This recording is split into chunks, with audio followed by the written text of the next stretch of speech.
Hello everyone, welcome back to my channel SK vlog. कैसे हैं आप सब? आई होप आप सभी बहुत अच्छे होंगे। मैं हूँ सृष्टि के साथ और आप सबका मेरे व्लॉग में स्वागत है।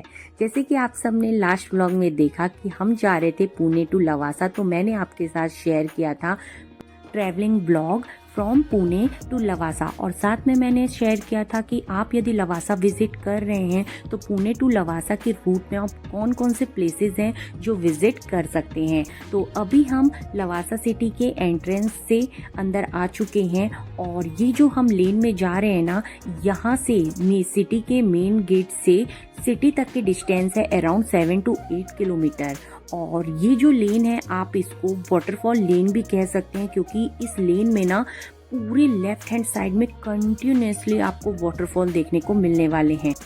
तो फिर होना क्या था, मुझे ये लेन बहुत अच्छी लगी और मैंने प्रखर को बोला बस अब थोड़ा देर अब अपन यहाँ रुकते हैं, थोड़े बहुत पिक्चर्स लेते हैं, फोटोज़ लेते हैं, फिर आगे जाएंगे।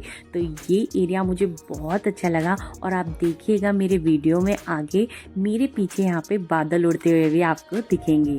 तो एंजॉय करिए ये छोटी सी क्लिप।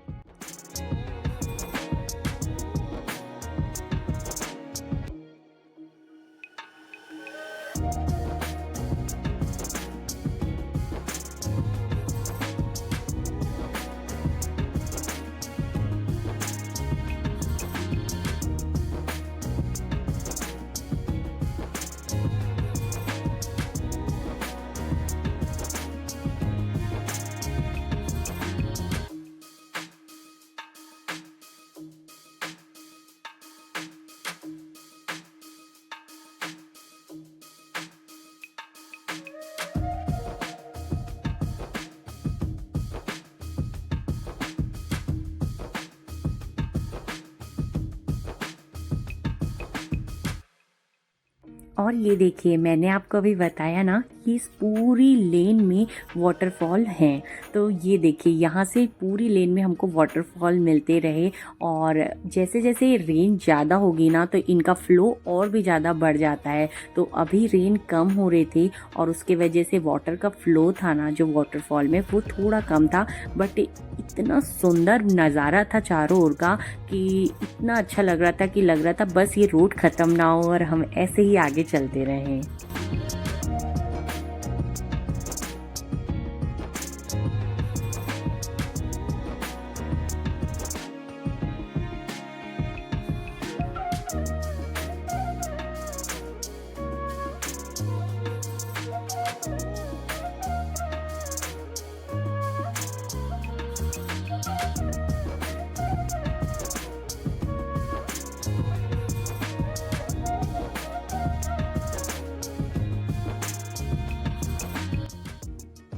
तो ऐसे ही अपने सराउंडिंग की नेचुरल ब्यूटी को एंजॉय करते हुए हम आ चुके हैं अब दासवे व्यू पॉइंट।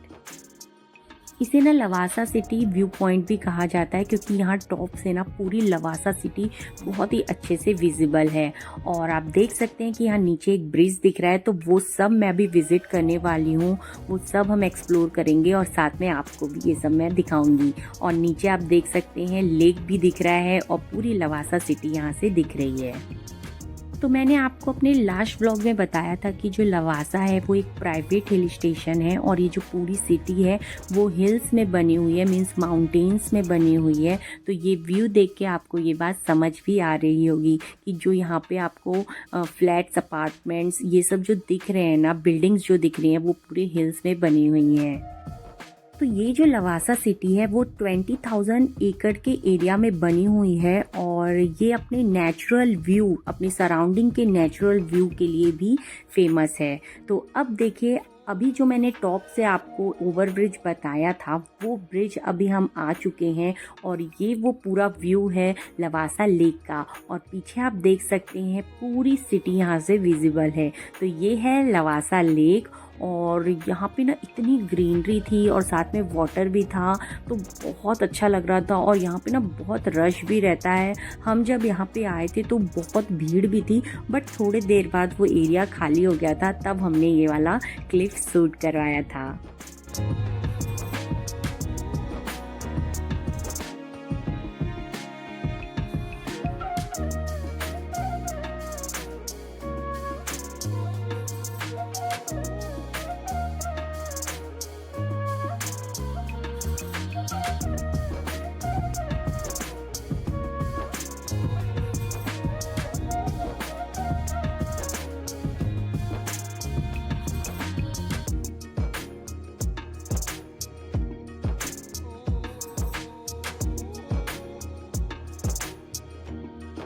इस ब्रिज में थोड़ा देर टाइम स्पेंड करने के बाद, सारे व्यूज़ देख लेने के बाद अब हम यहाँ से निकल चुके हैं सिटी की तरफ। तो गाइज़ मैं आपको बता दूं कि अजीत गुलाबचंद जो कि हैं हिंदुस्तान कंस्ट्रक्शन कंपनी के चेयरमैन, ये उनका ना लवासा सिटी ड्रीम प्रोजेक्ट था। जब ये एक बार इटली विज़िट किए थे और वहाँ की इटली के एक टाउन विज़िट किए थे पोर्टोफिनो, तो वहाँ पे ना उनको ये पोर्टोफिनो टाउन बहुत अच्छा लगा था और वहाँ की बिल्डिंग्स जो कि बहुत ही कलरफुल होती थी और होती हैं और लेक के साइड में हैं, तो उन्होंने सोचा कि मुझे भी इंडिया में एक ऐसा ही अपना प्रोजेक्ट बनाना है। तो ये जो प्रोजेक्ट है उन्होंने ही स्टार्ट किया था और इसका कंस्ट्रक्शन बहुत स्पीडली चल भी रहा था, लेकिन एक टाइम आया कि बहुत सारे डिस्प्यूट्स आ गए थे इस लवासा सिटी को बनाने में। बहुत से रीजंस थे जिसके वजह से ना इसका कंस्ट्रक्शन पूरा नहीं हो पाया और आज भी ये पूरी लवासा सिटी एक घोस्ट सिटी जैसे बन गई है, क्योंकि यहाँ का कंस्ट्रक्शन अभी भी कंप्लीट नहीं हुआ है। जो भी अपार्टमेंट्स, जो भी बंगलोज, जो भी फ्लैट्स बने हुए हैं ना, वो सब इनकम्प्लीट हैं और जिसकी वजह से यहाँ पे ना कोई भी नहीं रहता है, बहुत रेयरली लोग रहते हैं। तो आप देख सकते हैं ये जो कलरफुल बिल्डिंग्स दिख रही है ना, ये इनकम्प्लीट कंस्ट्रक्शंस वाली हैं। तो सेम पोर्टोफिनो जो टाउन है इटली का, उनमें भी ऐसे ही कलरफुल बिल्डिंग्स थी, तो सेम उसके जैसे इस लवासा सिटी को बनाया गया है। तो गाइज ये देखिए, ये है entry gate Lavasa lake point जाने के लिए। तो यहाँ से चलिए अंदर चलते हैं। तो गाइज मैं आपको बता दूं कि दोनों तरफ काफ़ी प्लांटेशन हो रखा है, बहुत अच्छा भी लग रहा था। बट ना मुझे यहाँ पे आके ना कुछ निगेटिव वाइब्स सी आ रही थी। वो इसलिए क्योंकि आप देख सकते हैं हाउसेज हैं, अपार्टमेंट्स हैं, बट वो ना बिल्कुल वैकेंट थे, कोई भी नहीं रह रहा था और कंस्ट्रक्शन इनकम्प्लीट होने की वजह से ना पूरा ना एकदम अजीब सी निगेटिव वाइब्स आ रही थी। क्यों? क्योंकि कोई था ही नहीं और जो घर बने हुए थे वो पूरे खाली थे और जो मेंटेनेंस होना चाहिए, अगर ये विजिटिंग प्लेस है, यदि ये ऐसे देखने के लिए भी बनाया गया है, तो एटलीस्ट उसका मेंटेनेंस वैसा होना चाहिए कि एटलीस्ट वाइब्स तो अच्छे आए। तो यहाँ पे आप जैसे ही लेक पोर्शन में जाने के लिए एंटर करेंगे ना, तो ऐसी छोटी छोटी शॉप्स हैं। तो यहाँ पे ये जो अन्ना डोसा कॉर्नर है, अन्ना डोसा गृह है, ये बहुत फेमस है जहाँ पे लोग दूर दूर से आते हैं डोसा खाने। बट हमने यहाँ पे कुछ नहीं खाया था। और ये पूरा वो एरिया है जहाँ से बिल्डिंग्स भी हैं वन साइडेड में और कलरफुल बिल्डिंग्स है जिसमें नीचे शॉप्स हैं और वो शॉप्स भी ऐसी लग रही थी बिल्कुल भूतिया हो जैसे, कोई था ही नहीं।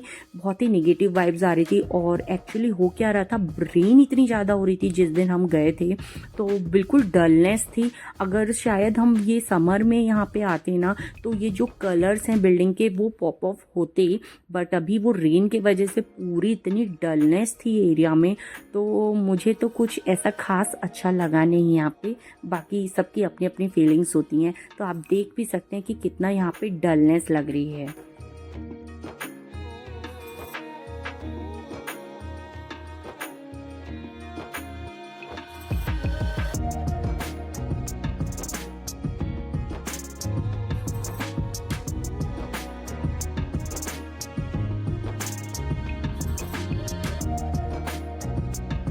तो यहाँ पे ना लेक के ऊपर ना ऐसे छोटे छोटे ब्रिजेस बनाए गए हैं सेम पोर्टोफिनो टाउन का लुक देने के लिए। तो मैंने सोचा क्यों ना 2-4 क्लिप्स हम भी ले लें यहाँ पे।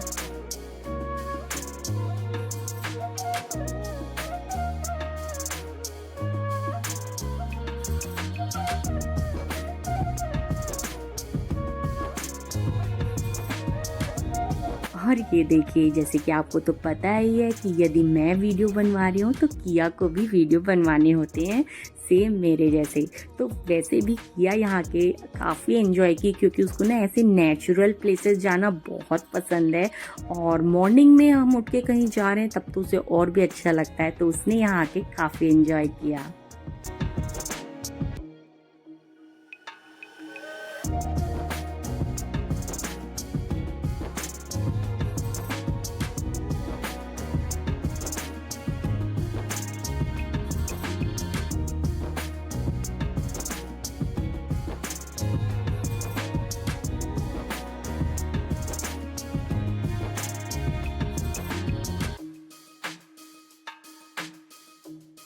तो गाइज आपके माइंड में एक क्वेश्चन तो ज़रूर आ रहा होगा कि ये प्लेस आना आपके लिए वर्थ है या नहीं।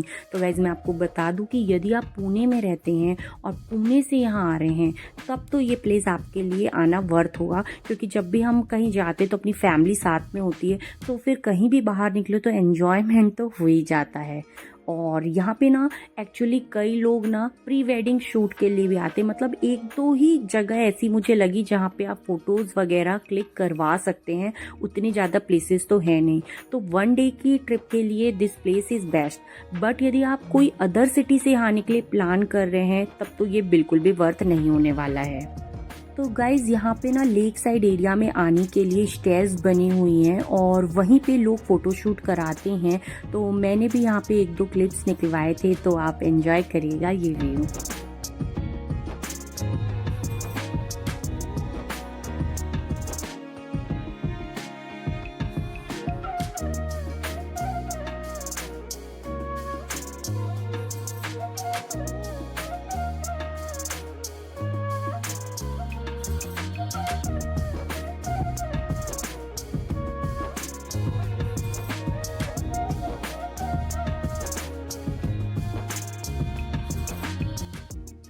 तो गाइज ये है लवासा लेक और हम आए हैं ना, उस दिन काफ़ी बारिश हो रही है तो ये व्यू बहुत सुंदर भी लग रहा था। और ये जो लवासा है ये ना अपनी स्पोर्ट्स वाटर स्पोर्ट्स एक्टिविटीज़ के लिए भी काफ़ी फेमस है। बट हम जब आए थे ना तो कोई भी एक्टिविटीज़ नहीं हो रही थी, तो आप यदि अदर वेदर में आते हैं तो आप वो सब भी एंजॉय कर सकते हैं। इतना सब घूमने के बाद हम लोगों को भी लग गई थी थोड़ी सी भूख, तो हमने पी कॉफ़ी क्योंकि वेदर काफ़ी अच्छा था, और साथ में लिया फ्रेंच फ्राइज़ और सैंडविच, और वहाँ से निकल गए फिर हम घर के लिए। तो जब तक प्रखर पार्किंग एरिया में थे तब तक मैंने ये फ्लावर से एक छोटा सा क्लिप शूट कर लिया जो कि बहुत ही क्यूट लग रहा था। तो अब हम निकल चुके हैं रिटर्न लवासा सिटी से। तो आप देख सकते हैं कैसा इनकम्प्लीट यहाँ का कंस्ट्रक्शन है, और इसके लिए ना इसे घोस्ट सिटी भी कहा जाने लगा है। और गाइस इस लवासा सिटी को ना अभी रिसेंटली ही एक मुंबई बेस्ड बिजनेसमैन अजय हरिनाथ सिंह ने बाय कर लिया है, और वो इसका रिकंस्ट्रक्ट कराने वाले हैं। और इसका जो काम है वो बताया जा रहा है कि 2030 तक कंप्लीट हो जाएगा। अब देखिए क्या होता है आगे, कभी वो फिर कंप्लीट होगा काम तो अपन फिर विजिट करेंगे और मैं आपको फिर से पूरी चीज़ें बताऊंगी। तो ये था आज का लवासा सिटी का टूर। तो आपको ये वीडियो कैसा लगा कमेंट करके ज़रूर बताइएगा। और एक इम्पॉर्टेंट बात, आपको तो पता ही है कि मुझे ये नेचुरल चीज़ों से ना बहुत लगाव है। तो अभी ये गांव में जैसे ही हम रिटर्न हो रहे थे तो बहुत सारे रोड में ऐसे वेजिटेबल्स वाले फ्रूट्स वाले बैठे थे। तो देखिए मैंने क्या क्या लिया। मैंने लिया दशहरी आम 50 रुपये के 12, तो मैंने 100 रुपये के 24 आम लिए। फिर मैंने ली जामुन जो कि एकदम लोकलाइट जो यहाँ के एरिया के लोग हैं ना वो ही सेल कर रहे थे। तो ये आंटी तो मुझे मिल के काफ़ी खुश हो गई थी। तो फिर मैंने इनसे लिए नींबू, और बहुत ही रिजनेबल और ऑर्गेनिक चीज़ें मिलती हैं फिर तो उसकी मज़ा ही कुछ और होता है। तो मुझे ना इन सब चीज़ों का क्रेज़ी अलग है। तो ये सब मैं बाय करते करते आगे निकली, और फिर मैंने लिया कटहल, क्योंकि इस वेदर में ना यहाँ कटहल मिल रहा था और इतने बड़े बड़े कटहल मिल रहे थे, तो वो भी मैंने बाय किया।